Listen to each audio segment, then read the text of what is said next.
चंद्र भगवान की,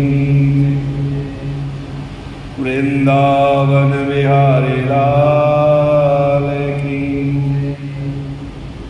उमापति महादेव की जय। आदिशक्ति जगत्तारिणी मात की जय। श्री सत्य सनातन धर्म की जय। सद्गुरु स्वामी श्री सुखदेवानंद जी महाराज की जय। श्री भजनानंद जी महाराज की जय। आनंद आश्रम धाम की जय।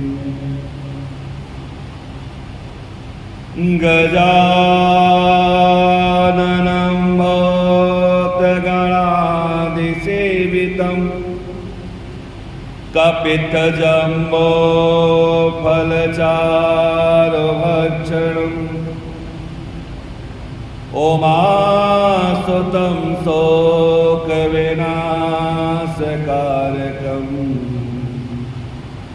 नमामि विघ्नेश्वरपादपङ्कजं। नमामि विघ्नेश्वरपादपङ्कजम्। या कुन्दन्तो सारहारधवला या शुभ्रवस्त्रावृता या वीणावरदण्डमण्डितकरा या श्वेतपद्मासना या ब्रह्माच्युतशङ्कर प्रभृतिविदेव सदा वन्दिता सा मां पातु सरस्वती भगवती निःशेषजाड्यापहा।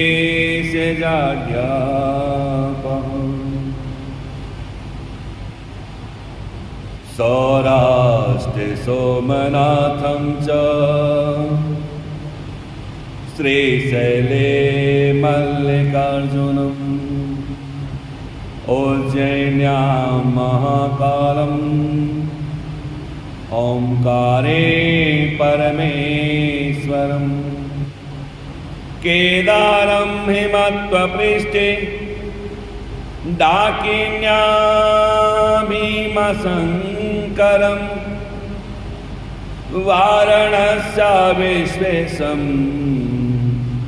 त्र्यम्बकं गौतमी तटे वैद्यनाथ चिताभूमौ नागेशं दारुकवने सेतुवन्दे रामेशं कुसुमेशं च शिवालयम्।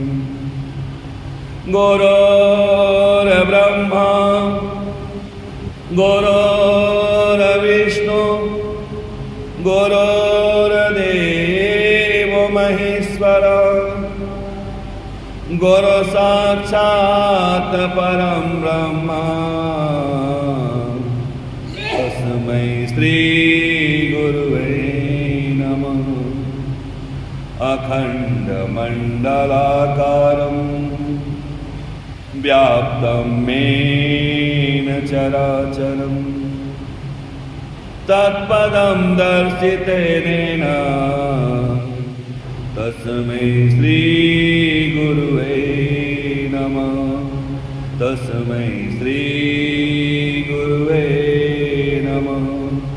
प्रेम से उमापति महादेव की। हरि ओम नमः शिवाय। हरि ओम नमः शिवाय। हरि ओम नमः।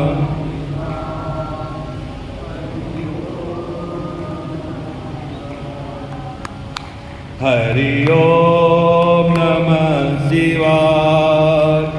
हरि ओम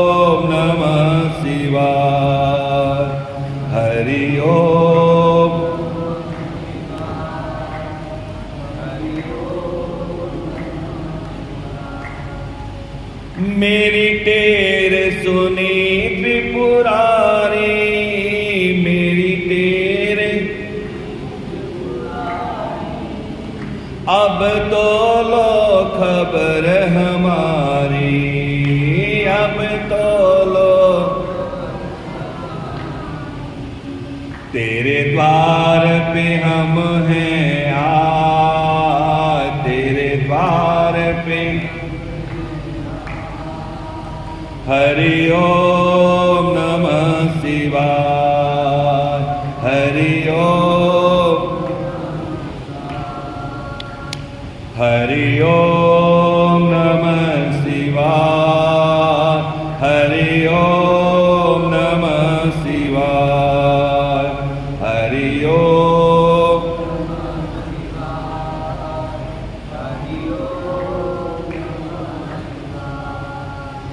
तेरी जटा में गंगा विराजे, तेरी जटा में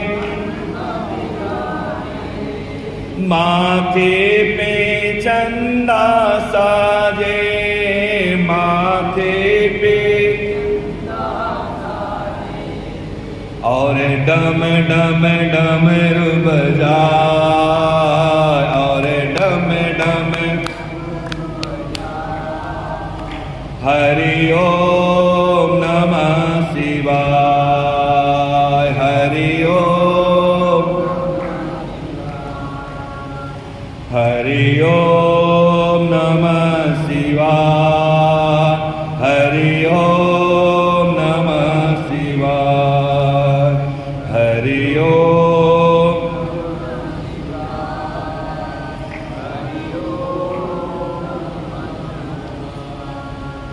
तेरी लीला सबसे न्यारी, तेरी लीला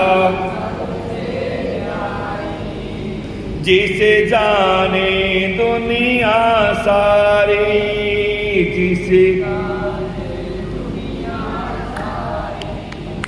तेरी महिमा वर्णि न जाए, तेरी महिमा। हरि ओम नमः शिवाय, हरि ओम। बाबा अंग विभूति रमाए, बाबा नित्य भांग धतूरा खाए, नित्य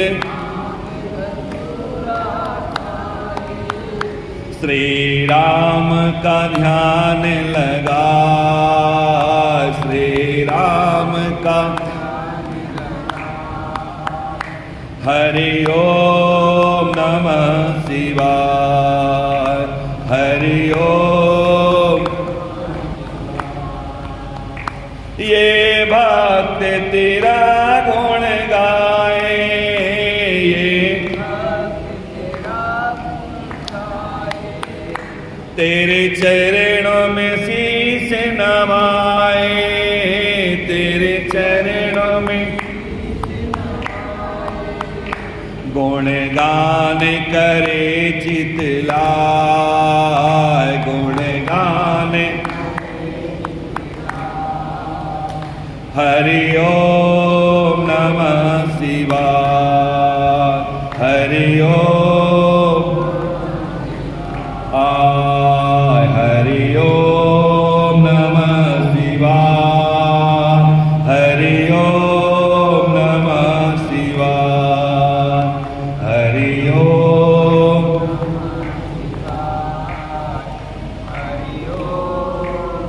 नमः शिवाय।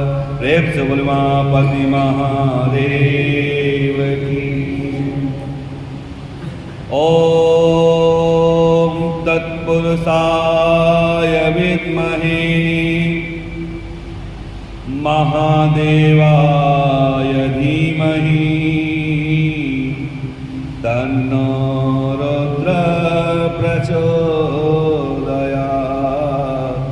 तन्नो रुद्रो प्रचोदयात्।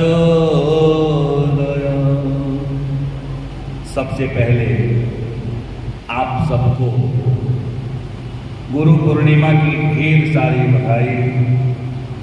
गुरु भगवान का आशीर्वाद आप सबके ऊपर हमेशा बना रहे। गुरु जी के उपदेशों को ग्रहण करके जो आप अपने जीवन को धन्य कर रहे हैं, वह निरंतरता हमेशा आपके जीवन में बना रहे और आप सबको सद्गुरु भगवान का आशीर्वाद प्राप्त होता रहे, ही गुरुदेव से हमारी प्रार्थना है। वास्तव में हम शिव पुराण की कथा कर रहे हैं और आज संयोग से गुरु पूर्णिमा है, तो दो शब्द, क्योंकि संसार में अगर गुरु कोई है तो गुरु ब्रह्मा है, गुरु भगवान विष्णु हैं और गुरु भगवान शिव हैं। भगवान श्री कृष्ण को भी कहते हैं कृष्णम वंदे जगत गुरु। वास्तव में हम गुरु जी की पूजा करेंगे तभी हमारे अंदर वह ताकत आती है, वह पात्रता आती है, वह योग्यता आती है कि हम भगवान के दर्शन कर सकें। गुरु का जो शाब्दिक अर्थ होता है वो यह धन अर्थ, वो ये कहते हैं अंधकार और अरु कहते हैं नाश करते हैं। जो अंधकार का नाश करे वो है हमारे गुरु। अच्छा, आपको आश्चर्य नहीं आता है कि गुरु पूर्णिमा के दिन क्यों मनाया जाता है? अमावस्या के दिन मना लेते, षष्ठी सप्तमी को मना लेते, अष्टमी को मना लेते, एकादशी को मना लेते, चलो पूर्णिमा को क्यों मनाते? वास्तव में पूर्णिमा एक ऐसी तिथि है जिस दिन सारे संसार में केवल प्रकाश ही प्रकाश होता है और गुरु जी प्रकाश के द्योतक। जब तक जीवन में गुरु नहीं है तब तक हमारा जीवन अंधकारमय है और जब जीवन में गुरु आ गए तो फिर अंधकार धीरे धीरे उसका नाश हो जाता है। इसीलिए गुरु पूर्णिमा हम पूर्णिमा तिथि को। दूसरी बात, सबसे पहले हमें यह समझना होगा कि हमारे गुरु हैं। हमें प्रायः यह लगता है कि केवल एक गुरु है, परंतु ऐसा है नहीं। हमारे बहुत सारे गुरु तो एक ही होते हैं, सत्य है, परंतु उनके स्वरूप जो है वह अलग अलग होते हैं। बच्चा जब जन्म लेता है तो उस समय मां की गोद जो होती है बच्चे की प्रथम पाठशाला होती है। बच्चा जब जन्म लेता है तो उसके मुंह से पहला शब्द निकलता है कहां। मैं मां के गर्भ में था तो ब्रह्मा जी के दर्शन कर रहा था, भगवान विष्णु के दर्शन कर रहा था, शिव जी के दर्शन कर रहा था, ये कहां आ गया? क्योंकि जैसे बच्चा धरती में गिरा तो वह अचेत हो जाता। जैसे कोई पशु खड़ा हो और उसके पास घोड़ा हो जाए, घोड़े को जब चीरा लगाते हैं उसमें से जो कीड़ा होता है धरती में गिरता है और बेसुध हो जाता है। ऐसे जीव जब मां के गर्भ से बाहर आता है तो वह बेसुध हो जाता है। पहला शब्द निकला कहां आ गया, उसके बाद बेसुध हो गया। थोड़ी देर के बाद वैष्णवी माया सर पे हाथ रखती है और कहां में एकार की मात्रा लग जाती है, यहाँ करके रोने लगता है। तो हम आप देखते हैं कि पुत्र हुआ अथवा पुत्री, तो उस समय मां के स्पर्श को बच्चा कुछ नहीं समझता है, केवल मां के स्पर्श को पहचानता है। तो सबसे पहले अगर हमारी गुरु कोई हुई तो वह है हमारी सबसे पहले तो हम अपनी माता को प्रणाम करेंगे ताकि वह हमें वह आशीर्वाद दे कि हम जीवन में सत्य और असत्य का पहचान। फिर उसके बाद थोड़े से और समझदार में तो पिता, वह हमारे गुरु हैं और उन्होंने वास्तविक जगत के से हमारा परिचय कराया। थोड़े से और बड़े में तो उस समय यज्ञोपवीत संस्कार करवाया जाता है। ब्राह्मणों पहले तो सब में होता था, ब्राह्मण का यज्ञोपवीत संस्कार 8 वर्ष की अवस्था, क्षत्रिय का 12 वर्ष में, वैश्य का 13 वर्ष में और शूद्र का 16 वर्ष में यज्ञोपवीत संस्कार होता था। फिर धीरे धीरे धीरे धीरे लोगों ने यज्ञोपवीत संस्कार को बोलना शुरू कर दिया। अब बड़े भाग्यशाली कोई ब्राह्मण है तभी 8 वर्ष में उनका यज्ञोपवीत संस्कार हो पाता है, नहीं तो अब तो लोग सोचते हैं तिलक आवे, शाम को तिलक है, सुबह यज्ञोपवीत पहना दो, शाम को तिलक करवा लेंगे। मजबूरी है क्योंकि बिना यज्ञोपवीत के विवाह नहीं होगा ब्राह्मणों, तो इसलिए हम ले रहे। परंतु वास्तविक नियम 8 वर्ष। तो उस समय हमें गुरु प्राप्त होते हैं जो हमें यज्ञोपवीत संस्कार करवाते, हमें यज्ञोपवीत देते हैं। वह हमारे पहले धार्मिक गुरु, माता गुरु है, पिता गुरु है, धार्मिक गुरु हुए जिन्होंने धर्म से हमारा संबंध स्थापित करवाया। उससे पहले हम शूद्र हैं। जन्मना जायते शूद्र संस्कार भेज उच्चायते। जन्म से प्रत्येक व्यक्ति शूद्र होता है। यहां शूद्र का अर्थ जाति वाति से नहीं है, यहां शूद्र का अर्थ सीधा सीधा छोटे पन से। घर में जैसे कैसा छोटा सा बल्ब होता है, उसके पास सहन शक्ति नहीं है ना, थोड़ी देर में क्रोधित हो जाएगा, थोड़ी देर में खुश हो जाएगा, थोड़ी देर में मान जाएगा। थोड़ा सा कुछ दे दो तो प्रसन्न हो जाएगा, लगेगा सारा संसार उसी में। और जैसे वह सामान उससे छीन लो तो उसे लगेगा सारा संसार छिन गया, फिर वह हाथ पांव पटकना शुरू कर देता है। क्या है वो? क्षुद्र। ये क्षुद्र शब्द से शूद्र की उत्पत्ति हुई। क्षुद्र यानी जिसके अंदर सहने की शक्ति नहीं है। आप घर में बड़े हो ना, 10 काम भी करोगे और 10 लोग आएंगे बोल के भी जाएंगे। उत्तर भारत में एक कहावत है, शायद आपने सुना होगा, कि चलते हुए बैल को ही लोग मारते हैं।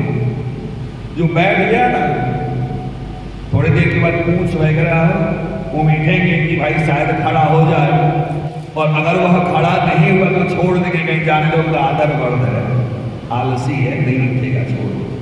लेकिन जो बैल चल रहा है उसी के ऊपर डंडे का प्रहार होता है। क्यों? क्योंकि आपके अंदर सहने की शक्ति है।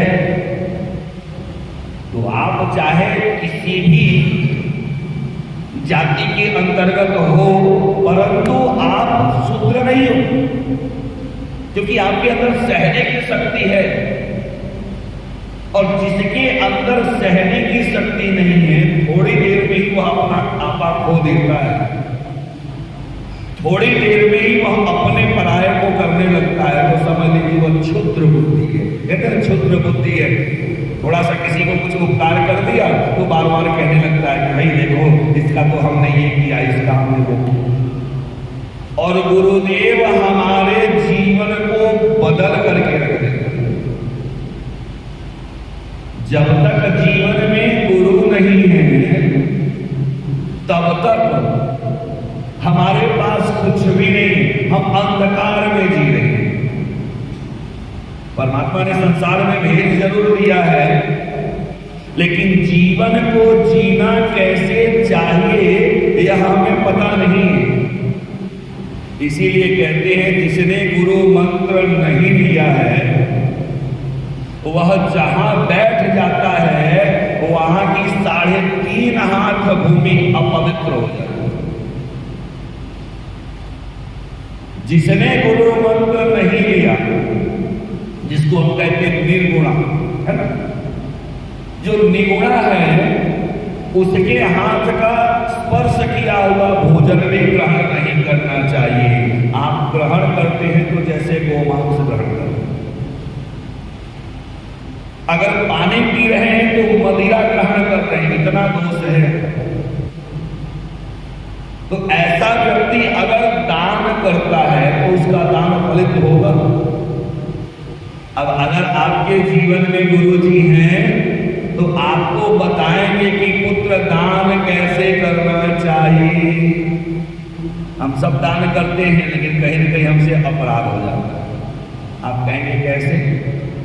अब जिसके पास गुरु जी हैं उन्होंने बताया है, और अगर गुरु का उपदेश ग्रहण कर लिया है तब तो कोई बात ही नहीं तो कैसे अपराध होता है। देखिए, मान लीजिए एकादशी के दूसरे दिन हम अन्न का दान कर रहे हैं, तो अन्न का दान कर रहे हैं तो किसी पात्र में ही अन्न को रखेंगे, वैसे जमीन पे तो रखेंगे नहीं। आपने सीधा तैयार कर लिया, चावल दाल सब्जी नमक वगैरह सब कुछ रख लिया, और उसके बाद आपने संकल्प किया, संकल्प करके अर्पण किया। तो अब अगर आपका अन्न दान हो गया तो अन्न के साथ साथ बर्तन भी दान हो गया कि नहीं हो गया? जब आपने अर्पण किया तो सब कुछ दान हो गया।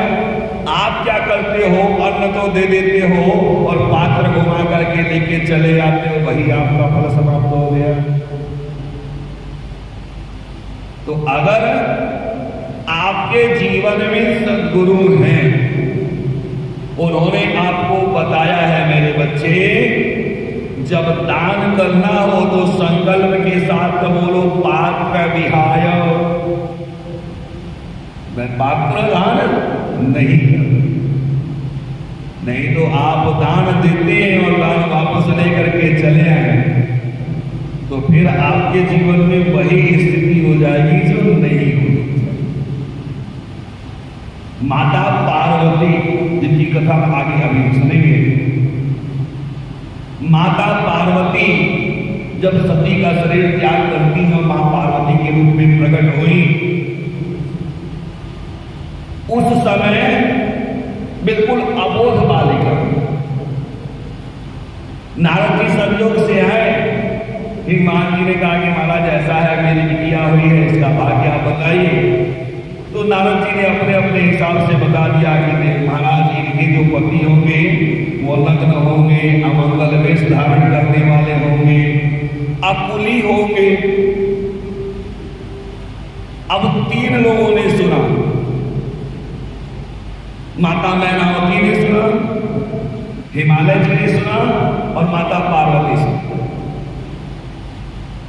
तो हिमालय जी सोचते हैं कि अब कौन सा ऐसा होगा जिसके साथ मैं विवाह करूं? बताइए, इसके भाग्य में लिखा है कि वह माता पिता से हीन होगा, अकुली होगा। जबकि संसार में जितने लोग हैं, जितने पिता हैं, अपने पुत्री के लिए खोजने जाते हैं तो कहते हैं कि महाराज हमें तो कुलवान पुत्र मिलना चाहिए, जिसके घर पे ढेर सारे लोग। दूसरी बात कहते हैं माता पिता होने चाहिए, तब ना गाइडेंस रहेगा मजबूत। और तीसरा कहा कि जो घर से संपन्न हो, लेकिन यहां तो तीनों उल्टा है, क्या करें? समझ नहीं पा रहे। तो नारद जी ने कहा महाराज एक काम करिए, अगर वास्तव में आप अपने पुत्री से प्रेम करते हैं तो उनको समझाइए कि भगवान शिव की उपासना करें, क्योंकि भगवान शिव में ये सारी चीजें हैं जो संसार के लिए दोष है, अवगुण है, परंतु भगवान शिव में सारे में गुण बन जाते हैं। कहते हैं कैसे? कहा सामर्थ्यवान को कोई दोष नहीं। जैसे पावक, सुरसरी, है ना। गंगा जी में कोई दोष नहीं लगता, गंगा जी तमाम प्रकार की गंदगी को भी लेके चली जाती है, फिर भी वह गंदगी उनमें जाकर के साफ हो जाता है, निर्मल हो जाता है। तो सबसे पहले अगर माता पार्वती के कोई गुरु बने तो कौन बने? नारद जी महाराज। जब नारद जी के उपदेश को माता पार्वती ने ग्रहण किया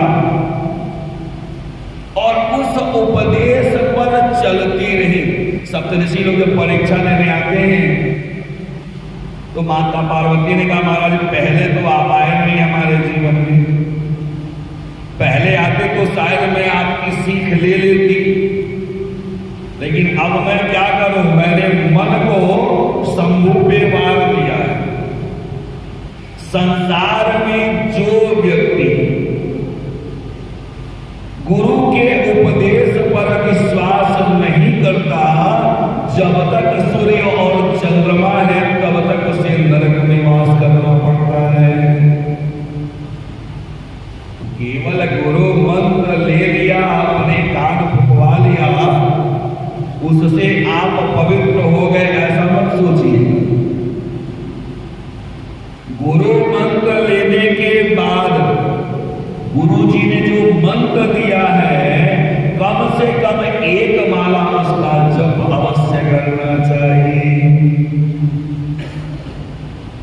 अगर गुरु जी ने मंत्र दिया है, आपको पंचाक्षर मंत्र देगा, नमः शिवाय। अब पंचाक्षर मंत्र दे दिया तो कभी आपने गुरुजी से पूछने का प्रयत्न किया कि गुरुदेव यह जो आपने पंचाक्षर मंत्र दिया है उसका हमारे जीवन में क्या महत्व है? अधिकतर लोग शरण मंत्र ही दे देते हैं, पंचाक्षर मंत्र देते हैं, या बड़े भाग्यशाली आप हैं तो आपको वैष्णव मंत्र मिल गया। लेकिन सावधान, गले में तुलसी जी की माला पहनते हैं और सिर पे गोपी चंदन लगाते हैं, गोपी चंदन का विशेष महत्व होता है। उसी समय आपके कर्तव्य सबसे 100 गुना बढ़ जाते हैं। तुलसी की माला पहनने के बाद आपके मुख से किसी भी हालत में असत्य निकलना नहीं चाहिए। गोपी चंदन लगाया हुआ है, वैष्णव धर्म में दीक्षित है, तो आपको एक एक शब्द बहुत सोच सोच करके बोलने होंगे और इसके लिए हमेशा गुरुदेव का ध्यान करना होता है। आप जीवन में जितना भी पुण्य या पाप दिन भर में करते हैं, रात्रि को सारा पुण्य और पाप गुरु जी को अर्पित कर दीजिए। महाराज आप देखो और ऐसी प्रेरणा दो ताकि हम फिर जीवन में ऐसा कर्म न करें, ऐसा पाप न करें। तो जब आप वैष्णव धर्म में दीक्षित हो जाते हो, वैष्णव मंत्र प्राप्त किया, जैसे मान लीजिए आपने प्राप्त कर लिया नमो भगवते वासुदेवाय, प्राप्त कर लिया, तो आपको पूछना चाहिए गुरुदेव से कि गुरुदेव जो यह आपने मंत्र दिया है उसका हमारे जीवन में क्या प्रयोग है? गुरु जी ने कह दिया कि यह मंत्र जपो आपको पुण्य की प्राप्ति होगी, आपने सुन लिया, ठीक है। लेकिन जानते हैं आपका सुनना कैसा है? 2 प्रकार की भक्ति होती है। एक होती है अंध भक्ति, गुरु जी ने जो कह दिया हमने स्वीकार कर लिया, निश्चित रूप से वो फायदा करेगा ही करेगा, है ना। और दूसरा है ज्ञानवान भक्ति। गुरु जी ने अगर कोई बात हमें बताई है तो हम जरूर उनसे विनयपूर्वक पूछेंगे, गुरुदेव यह बताइए इसका हमारे जीवन में क्या फायदा है। अगर आप अंधभक्ति करते हैं तो फिर वो उसकी लिए भी योग्यता होनी चाहिए। गुरु, माता, पिता, गुरु, वेद वाक्य और भगवान के वाक्य को आंख मूंद करके बिना कोई सोच विचार किए हुए मानना चाहिए, वह अधर्म। आप गुरु जी से तर्क करने लगोगे तो फिर वो जीत नहीं पाओगे, आप हट जाओगे। वेद वाक्य में अगर आप तर्क करने लगोगे तो आप भटक जाओगे। ये सारे गुरु हैं, माता पिता गुरु वेद वाक्य और परमात्मा, ये सब क्या है? गुरु है। इनसे अगर आप बहस करोगे तर्क करोगे तो भटक जाओगे, परम उद्देश्य को जीवन में कभी प्राप्त नहीं कर पाओगे। तो या तो अंधभक्ति करो। कैसे? बहुत समय पहले किसी नगर में एक तथाकथित गुरु पहुंचते, गांव में, दूर गांव में तथाकथित गुरु, शब्द पे ध्यान दीजिएगा, तथाकथित गुरु है यानी संसार को दिखाने के लिए गुरु बने। पहुंचे और एक यादव जी होते हैं, संजोग से गुरु जी ने बड़ा सुंदर वेश वगैरह बनाया हुआ है तो बड़े प्रभावित हो गए। यादव जी ने कहा कि बाबा आज आप मुझे गुरु मंत्र दे दीजिए तभी जाइए। गुरु जी ने कहा ठीक है, लाओ गुरु मंत्र दे देता हूँ। रामचरितमानस में कहीं लिखा है, शायद आपने पढ़ा होगा, कि जो गुरु अपने शिष्य के धन का हरण करता है परंतु शोक का हरण नहीं करता, वह घोर नरक में जाता है। हरहि शिष्य धन शोक न हरहि, है ना। अब गुरु जी ने गुरु मंत्र दे दिया उनको, जो भी गुरु दक्षिणा के रूप में कुछ मिला उसको ले लिया, चलने लगे। तो शिष्य ने पांव पकड़ ली, खूब प्रेम से सेवा कर रहा है। अब गुरु मंत्र तो ले लेते, लेकिन इतना अहंकार होता है, कभी गुरु जी की सेवा नहीं की तो गुरु मंत्र लेने का क्या फायदा है? कभी गुरु जी के कपड़े धोए, कभी गुरु जी को स्नान करवाया, कभी गुरु जी के पांव चापे दबाए नहीं, तो फिर आपके गुरु मंत्र लेने से क्या फायदा? काली कान फुकवा लिया, उनको कुछ दक्षिणा वगैरह दे दिया, और कोई छुट्टी उससे। तो आपकी वही हालत है जो नकल करके डिग्री प्राप्त कर लेते हैं, जो बच्चे ना कह दे कि हाँ हम ग्रेजुएट हैं, लेकिन ज्ञान नहीं है, क्योंकि आपने गुरु जी की सेवा ही नहीं की तो ज्ञान कहां से मिलेगा? ज्ञान के लिए गुरु की सेवा करनी। तो यादव जी ने गुरु जी के पैर पकड़ लिए, दबाने शुरू कर दिए। हमने कई बार कथा में कहा है, जो आपसे बड़े हैं ना, चाहे माता हो, चाहे पिता हो, चाहे गुरुजी हो, कोई ब्राह्मण हो, आपके घर पे आ गया, बड़े प्रेम से आपका पांव दबाने लगे, तो उनके ध्यान से उनके चेहरे पे आप देखिए। आपको किसी बहुत ज्यादा उपदेश की आवश्यकता, ध्यान से चेहरे पे देखिए। जब आप प्रेम से उनका पांव दबाएंगे ना तो उनके रोम खड़े हो जाएंगे, और उस रोम से जो आपको आशीर्वाद मिलेगा ना, उससे आपका जीवन तो धन्य होगा ही, आपके बच्चों का भी जीवन धन्य हो जाएगा।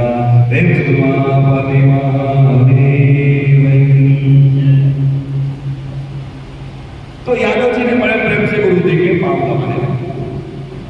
गुरु जी ने कहा बच्चा छोड़ दो, थक गए हो। नहीं गुरु जी कोई बात नहीं, बड़ा आनंद आ रहा है। कभी आप लोगों ने अपने से बड़े किसी के पांव दबाए?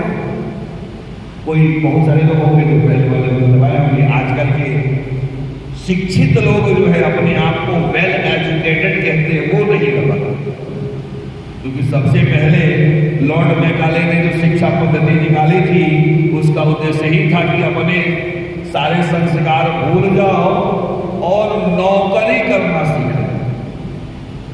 संस्कार रहेंगे वही पांव दबाएगा, सब नहीं दबा पाएंगे। ठीक है, तो पांव दबा रहे हैं, बड़ा आनंद आ रहा है, दबा के दीजिए। तो दबाते दबाते यादव जी ने कहा कि महाराज एक बात बताइए, अगर जीवन में कोई डूबने लगे तो उद्धार का उपाय क्या है? सारे रास्ते बंद हो जाए, कहीं कुछ दिखाई नहीं दे। दूसरे शब्दों में कहें, मान लीजिए आप कहीं पे हो और चारों तरफ से पानी आ गया, बाढ़ आ गई, नाव भी नहीं है आपके पास, क्या करेंगे, कैसे पार उतरेंगे? जो उन्होंने शब्द पूछा दोनों एक समान। अब गुरुदेव बेचारे तो तथाकथित थे तो उनका ध्यान कहीं और था। जब शिष्य ने 2 4 5 बार पूछा तो टालने के लिए कह दिया कि राम नाम से उस पार हो जाएंगे। जा, अब गुरुदेव ने टालने के लिए कहा था कि राम नाम से उस पार हो जाएंगे। यादव जी ने बात को पकड़ लिया, ये है अब। अच्छा, गुरुदेव ने कहा राम नाम से उस पार हो गए, कोई बात नहीं। दूसरे दिन गुरु जी चले गए। संजोग देखिए कि गुरु जी गए और 2-1 महीने के बाद भाद्रपद के महीना आया, बाढ़ आ गई। तो जो गांव था वह चारों तरफ से नदियों से घिरा हुआ। अब चारों तरफ जल फैला और बीच में वो टापू जैसा गांव हो गया। अब ये सोचने लगे, अब गया तब गया, क्या करूं समझ में नहीं आ रहा। तो उसने मन में विचार किया, गुरुदेव ने कहा था जब डूबने लगो तो राम नाम एक आधार बन जाते हैं। ठीक है। अब उसने बांस जोड़ जाड़ के एक नाव बनाया, जैसे तैसे उसमें स्वयं बैठ गया, परिवार को बिठा लिया और राम नाम करते करते आगे बढ़ता चला। श्री राम जय राम जय जय राम, श्री राम श्री राम जय राम जय जय राम, श्री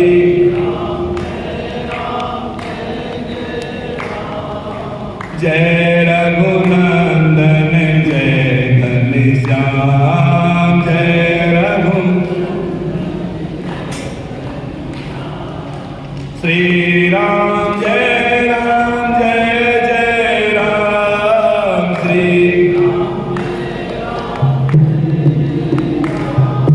जय रघुनंदन जय घनश्याम, जय श्वास श्वास पर एक ही नाम, श्वास गिरिराज शंकर सीताराम,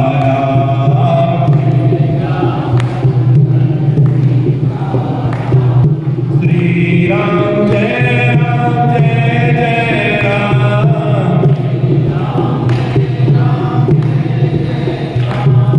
जय रघुनंदन जय घनश्याम,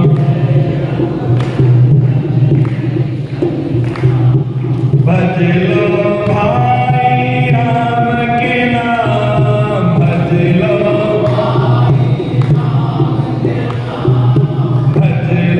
माता राम के नाम, भज लो जे गाढ़े दिन आवे काम, जे श्री राम जय जय राम, श्री राम जय रघुनंदन जय घनश्याम, जय रघु जय घनश्याम। प्रेम से रामचंद्र भगवान की, सद्गुरु भगवान की। अब यादव जी महाराज तो श्री राम जय जय राम करते हुए चले आ रहे। चारों तरफ जहां तक आप देख सकते हैं केवल जल ही जल है, कुछ है नहीं। और आश्चर्य है कि नाव है जैसे तैसे वाली हो, बड़े आराम से पार करते चले आ रहे, श्री राम राम करते। संजोग से पार करते करते आ गए, कुछ दूर रह गए, पहुंचने वाले हैं। तो उसी समय स्थिति क्या होती है कि गुरुदेव के मन में विचार आया कि मैं तो शिष्य को गुरु मंत्र देके आ गया, अब तो चारों तरफ बाढ़ आई हुई है, चलो कुछ करो, देखो शायद कहीं मिल जाए, क्या हाल है, डूबा कि बच गया। तो जब बांध पे आते हैं तो देखा बांध पूरा भरा, नदी की पेटी पूरी भरी। विचार करने लगे, गणना करने लगे, तो इनके गणने में आया कि इस समय जो व्यक्ति नदी के जल में उतरेगा वो पत्थर हो जाएगा।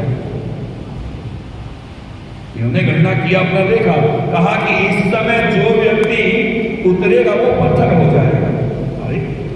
और तब तक सामने से शिष्य चला रहा है, श्री राम जय राम जय जय राम करते करते, अरे गुरुदेव मैं तो आ गया। गुरु जी ने कहा बड़ी विचित्र स्थिति हुई, मैंने तो इसे टालने के लिए कहा था कि श्री राम से उस पार हो जाओगे, और ये तो श्री राम करते करते चला रहा, और ऊपर से मेरी गणना के अनुसार जो इस समय नदी के जल में प्रवेश करेगा वो पत्थर हो जाएगा। तब क्या करें, वो कैसे रहा, कहीं मेरी गणना गलत तो नहीं है। तो अंदाज करने के लिए इन्होंने अपनी एक कानी उंगली जल में डाली, और जैसे डाला इनका उंगली पत्थर हो गया। आकाशवाणी होती है कि महाराज आपका विश्वास गणना पे, तो आपका फल गणना के अनुसार ही मिलेगा। और यह जो आपका शिष्य है यह आकंठ भक्ति में डूबा हुआ है, तो इसलिए इसको उसका दोष नहीं लगेगा, यह तैर के पार कर जाएगा। लेकिन आप मत करना, ये है शिष्य और ये है गुरुदेव हमारे जीवन में कैसे हैं। शायद आपने सुना होगा, लोग कहते हैं पानी पियो छान के और गुरु करो जान के। सुना है? वास्तव में ये उल्टा है। आप एक बात बताओ, गुरुजी कैसे भी हो, गुरुजी की परीक्षा करने की शक्ति आप में है। अगर गुरुजी की परीक्षा आप कर लीजिए तो फिर आप शिष्य कहां रहे, आप तो महागुरु हो गए। आप परीक्षा नहीं ले सकते गुरुजी, आप गुरुजी की अगर परीक्षा ले रहे हैं, इसका अर्थ यह है कि कहीं ना कहीं आप बहुत बड़े भ्रम में जी रहे हैं। अच्छा, सब लोग गुरु मंत्र लेते हैं, कभी आपने विचार किया है सबसे पहले मानव शरीर धारण करने के बाद किसने गुरु मंत्र लिया था? सबसे पहले जी मां, वो तो है, लेकिन गुरु परंपरा की शुरुआत कहां से? मां तो शासक गुरु है, शुरुआत कहां से? चलिए बहुत ज्यादा दिमाग को जोर मत दीजिए, समय कम है, मैं बता देता हूं। वास्तव में देवता के रूप में सबसे पहले नारद जी ने गुरु मंत्र लिया था, भगवान श्री नारायण से। सबसे पहले वहीं से शुरुआत हुई है गुरु परंपरा की। उसके बाद जितने लोग आते गए उस हिसाब से आगे चले। संयोग से एक बार की बात है, नारद जी आता है ग्रंथों में कि नारद जी जब वैकुंठ में जाते हैं तो भगवान बड़ा स्वागत वगैरह करवाते हैं। जब ये चले जाते हैं तो कुछ विचित्र घटनाएं होती हैं। लौकिक गति है संसार को दिखाने के लिए, भगवान में ऐसा कोई भाव नहीं है, संसार को दिखाने के लिए। संयोग से एक दिन नारद जी के मन में आया, आए मिले, प्रणाम वगैरह किया, फिर चले गए। कुछ दूर जाने के बाद ध्यान आया, अरे जाते हुए मैंने भगवान को प्रणाम किया, आते हुए तो मैंने प्रणाम किया ही नहीं, तो चलो जरा फिर से प्रणाम करके आ जाता हूं। भगवान के पास आए, 1000 बार प्रणाम करो, क्या फर्क पड़ता है। जब वापस आए तो उन्होंने देखा कि जिस आसन में वो बैठे हुए थे वो आसन धुला जा रहा है, और यद्यपि वैकुंठ में मिट्टी नहीं है, लेकिन जहां पे वो बैठे हैं वो एरिया पूरा साफ करवाया है। आश्चर्य हुआ है तो उन्होंने पूछा कि प्रभु मैंने तो अपना सब कुछ आपको समर्पित कर दिया है, ये भाव समझ में नहीं आया कि मेरे आसन को धुलवा रहे हैं, जहां पे बैठा था उस जगह को आप धुलवा रहे हैं, साफ करवा रहे हैं, बात क्या है? भगवान ने कहा नहीं कोई बात नहीं है, ऐसे ही कहा ना कुछ न कुछ तो विशेष है। अब आज मैंने देखा इसका मतलब पहले भी ऐसा ही होता रहा होगा। तो भगवान ने कहा ऐसा है नारद जी, कि आप में सारे गुण हैं लेकिन आपने गुरु मंत्र नहीं दिया। तो गुरु मंत्र नहीं दिया है, तो जिसने गुरु मंत्र नहीं दिया, जैसे मैंने पहले बताया, वो जहां पे बैठता है वहां की 3.5 हाथ भूमि अपवित्र हो जाती है। जिस आसन पे बैठता है वह आसन अपवित्र हो जाता है। सारी बातें बताई।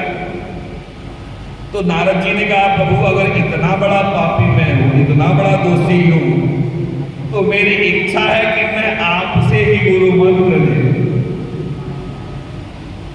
भगवान ने मन में विचार किया कि भाई ऐसा है, इनको मैंने कह दिया और मेरे विचार से प्रभावित हो गए और होने के बाद इन्होंने गुरु मंत्र ले लिया, तो क्या यह सच्चा कर्म है? देखिए, 2 प्रकार की बुद्धि होती है। एक बुद्धि होती है स्थिर बुद्धि और दूसरी होती है अस्थिर बुद्धि। आप कथा सुनने के लिए आए, कथा का प्रसंग अच्छा लगा, आप मुझे सम्मान देने लगे, आपने गुरु मंत्र दे दिया, ठीक है। यह जो है वह है अस्थिर बुद्धि। आज मुझसे प्रभावित हो गए, कल मुझसे भी अच्छे कथावाचक आएंगे, उससे प्रभावित हो जाएंगे, परसों किसी और से प्रभावित हो जाएंगे। नरसों भगवान न करे कोई कथावाचक आ जाए और कहीं कुछ उनसे ऊपर नीचा हो जाए, गलती हो जाए, तो फिर जितना प्रभावित हुए सब अप्रभावित हो जाएंगे। अरे सारे लोग ऐसे ही होंगे। तो ये क्या है? अस्थिर बुद्धि। आपका खुद का मन नहीं है, वो समय समय पे बदल रहा है। कभी ये अच्छा लगता है, कभी वो अच्छा लगता है। अरे मीठा बड़ा अच्छा लगता है ना? मिर्चा बहुत कम लोगों को अच्छा लगता है, मीठा बहुत अच्छा लगता है। लेकिन अगर बहुत ज्यादा मीठा मिल जाए ना, कहेंगे नहीं नहीं, अब जिंदगी एक रस हो गई, निरस हो गई, अब कुछ खट्टा होना चाहिए, कुछ तीखा होना चाहिए। भाव क्या है? भाव यह है कि हमारी बुद्धि प्रायः अस्थिर होती, परंतु आप किसी उपदेश को ग्रहण करते हैं और ग्रहण इस प्रकार से कर लिया कि चाहे अब सारा संसार एक हो जाए, मुझे वही करना। जैसे माता पार्वती जी ने नारद जी के उपदेश को ग्रहण किया, सारा संसार चलाया। सप्तऋषियों ने कहा, अरे देवी कहाँ कौन सी दुनिया में पड़े, अरे ऐसे वर्ष से विवाह कर रहे हो जिनके पास न रहने के लिए घर है, न पहनने के लिए कपड़े हैं, हमेशा नग्न वेश में घूमा करते। हम तुम्हारे लिए बड़ा अच्छा वर का संयोग करके आए हैं। पार्वती जी ने कहा, किसका संयोग करके आए? कहा लक्ष्मीपति का। अरे वाह, लक्ष्मीपति से बड़ा संसार में कोई नहीं होगा, हम उनका संयोग बिठा के आए हैं। पार्वती जी ने कहा, पहला ऐसा अगुआ, अगुआ समझते हैं? अगुआ नहीं, जो विवाह के लिए, विवाह खोजने के लिए आते हैं ना, हाँ, उनको हम लोग अपनी भाषा में अगुआ बोलते हैं। आप लोग क्या बोलते हैं समझ लीजिएगा। पहला ऐसा देखा जो विवाह से पहले ही सौत की व्यवस्था कर रहा है। जब वो पहले से लक्ष्मीपति है तो मेरे पति कैसे बनेंगे, जरा मुझे बताइए, है ना? आप खुद ही कह रहे हैं लक्ष्मीपति है, तो जब पहले से लक्ष्मीपति हैं तो मेरे पति कैसे बनेंगे? पहली बात। दूसरी बात, महादेव अवगुण भवन और विष्णु सकल गुण धाम। आप कहते हो मान लीजिए कि महादेव जी में बहुत सारे अवगुण हैं और विष्णु भगवान सकल गुण के धाम है, लेकिन जिसका मन जिसके संग रहे, है ना, उसके लिए वही सकल गुण धाम हो जाता है। तो चाहे यह शरीर रहे और चाहे नष्ट हो जाए, परंतु मैंने मन से भगवान शिव को पति माना है, तो मैं भगवान शिव से ही विवाह करूंगी। अगर मेरा विवाह होगा तो शिव जी के साथ होगा और नहीं तो मैं जीवन भर कुमारी रह जाऊंगी। ये है स्थिर बुद्धि। अब इस युगपुराण में आप सुनेंगे, औरों की बात तो छोड़िए, भगवान शिव स्वयं अपनी निंदा करते हैं, जबरदस्त निंदा करते हैं। ऐसी ऐसी निंदा करते हैं ना कि अपनी निंदा स्वयं कर रहे हैं। कि सामान्य लोगों की बात तो छोड़िए, बड़े बड़े विद्वान ऋषि महर्षि भी भ्रमित हो जाए, परंतु स्थिर बुद्धि है माता पार्वती में, वह विचलित नहीं।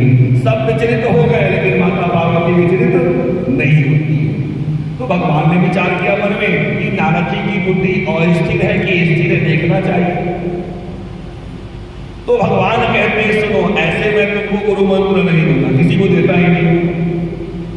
कल सुबह तुम निकलना अपने स्थान से, और जो व्यक्ति पहला दिख जाए उसी से तुम गुरु मंत्र ले लेना। कहीं न कहीं भगवान की बातों पर विश्वास है। विश्वास भी ऐसा वैसा विश्वास नहीं है, बिल्कुल पत्थर की लकीर की तरह विश्वास है, कोई हिला नहीं सकता। सुबह आंख मिचती के श्रीमद नारायण नारायण करते करते जगे, कुछ दूर आगे गए तो देख क्या रहे हैं, एक मछुआरा जाल लेकर के चला आ रहा है। भावात्मक कथा है। वास्तव में जो गुरु के उपदेश में आकंठ डूब जाता है उसको सारा संसार गुरुमय हो जाता है। अगर आप अपने आराध्य पर विश्वास करते हो, शिव जी की पूजा करते हो, तो सारा संसार शिवमय हो जाए। भगवान कृष्ण की पूजा करते हो तो सारा संसार कृष्णमय हो जाएगा। राधा रानी जी की पूजा करते हो तो सारा संसार राधा रानी में हो जाएगा। यही तो अंतर है सामान्य और भक्त में। भक्त को सारे संसार में अपने इष्ट नजर आते हैं, और सामान्य व्यक्ति दिखेगा तो कहेगा देखो इन्होंने गेरुआ वस्त्र पहना है, इन्होंने पीला पहना, उन्होंने सफेद पहना है, ये बड़े हैं वो छोटे हैं, वो लंबे हैं वो नाटे हैं, ये भाव हो जाएगा सामान्य लोग।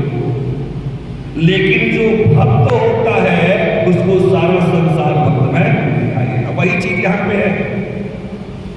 अब इन्होंने मन में विचार किया क्या मेरे दिन ऐसे आ गए कि मैं इनसे मंत्र लूं, लेकिन प्रभु ने आदेश किया है कि जो मिले उसी से तुम्हें गुरु मंत्र लेना, उन्हीं को गुरु बनाना। अब हाथ जोड़ के खड़े हो गए, कहा महाराज आज से आप मेरे गुरु हो गए और मैं चाहता हूं कि आप गुरु मंत्र की दीक्षा मुझे दें। मछुआरा कहते हैं कि महाराज आपकी बुद्धि सही है। अरे देखिए मेरे कर्म कैसे हैं, मैं तो जाल लेके घूम रहा हूं और आप कह रहे हैं कि मैं मंत्र दे दूं, क्या आपको लगता है यह उचित है? नारद जी कहते वो सब मैं कुछ नहीं जानता हूं, आपके कर्म तो मैं बाद में देखूंगा, पहले मैं देखूं कि मेरा कर्म कैसा है। हम गुरु मंत्र तो ले लेते हैं, परंतु प्रायः कहीं न कहीं हम बहुत बड़े भ्रम में भी पड़ जाते हैं। हम सोचते हैं हमारे गुरु जी ऐसे हैं, हमारे गुरु जी वैसे हैं, हमें ये करना चाहिए, हमें वो करना चाहिए, और किसी ने आके जरा सा हमारा काग भर दिया तो गुरु जी ने जितना सिखाया हुआ है सब फेल हो जाता है। हम अपना बात रख देते हैं, अरे नहीं नहीं, अगर कुछ गलती है नहीं तो गुरु जी को लोग कहते हैं। स्थिति यह बनती है। नारद जी ने कहा महाराज मैं कुछ नहीं जानता हूं, मैं आपको साष्टांग दंडवत करता हूं, मुझे आपसे गुरु मंत्र लेना। और जैसे साष्टांग दंडवत किया, सर को ऊपर उठाया, मछुआरा वहां वहां तो भगवान श्री हरि है, लक्ष्मी नारायण की भगवान ने परीक्षा ली कि आपके मन में सबके प्रति भाव कैसा है। पहली बार नारद जी को भगवान श्रीमद नारायण ने गुरु मंत्र की दीक्षा दी, और वहां पर नारद जी ने पूछा है कि 84 लाख योनियां जो होती हैं वो कौन कौन सी योनियां हैं, कैसे? तो भगवान भगवान ने सबको बताया है 15 लाख योनियां वृक्षों की हैं, 8 लाख योनियां पशुओं की हैं, सब बताया है, बराबर से 84 लाख पूरा करवाया है। तो इस प्रकार के अगर भाव आपके जीवन में है, या तो ज्ञान आपके पास उतना अधिक हो कि आप गुरु को तत्व से जान सकें, तब तो आपका जीवन सार्थक है, जो कि बड़ा कठिन है। ज्ञान मार्ग से भक्ति को प्राप्त करना बहुत कठिन है, क्योंकि जितनी ऊंचाई पे आप जाते हैं, जरा सी भी कहीं गलती हुई और फिसले, फिर कहां चले जाएंगे पता नहीं चलेगा, क्योंकि भगवान के सामने तो आप अपने पांडित्य का प्रदर्शन कर रहे हैं, आप अपने ज्ञान का प्रदर्शन कर रहे हैं। आप कोई भी मंत्र का उच्चारण करते हैं,